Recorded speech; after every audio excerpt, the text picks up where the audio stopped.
در شهر خوجند مرحله ولایتی چمپیونات تاجیکستان اوید با فوتبال بین نوجوانان 16 ساله به انجام رسید. در مراسم جنبست این چهاربینی ورزشی نمایندگان فدراسیون فوتبال ولایت سوخت غالبان و جایزه‌داران مسابقه را تبریک و مبارکباد نموده با آنها جام و جایزه‌های فدراسیون فوتبال ولایت را در فضای تنتنوی تقدیم نمودند. مورد با ذکر است که در مسابقه مذکور که 2 ماه ادامه یافت 12 دسته از شهر و ناحیه‌های ولایت اشتراک نمودند. فوتبال بازان دسته جبار رسولوف در این چهاربینی مهارت بلند نشان داده صاحب جای یکم شدند. دسته سوخت 2 صاحب جای دوم و تیم مکتب مخصوص فوتبال ولایت سوخت صاحب مقام سوم گردید. دسته‌های جبار رسولوف و سوخت 2 به مرحله نهایی چمپیونات مذکور لیگ پیساف راه یافتند.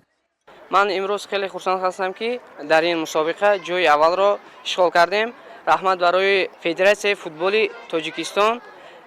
رقیبا خیلی سخت بودند. همه بازی خوشرو نشان دادند.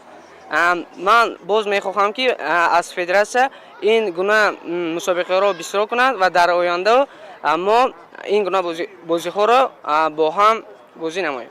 ما با مرحله پیساف یعنی جمهوری رفتیم.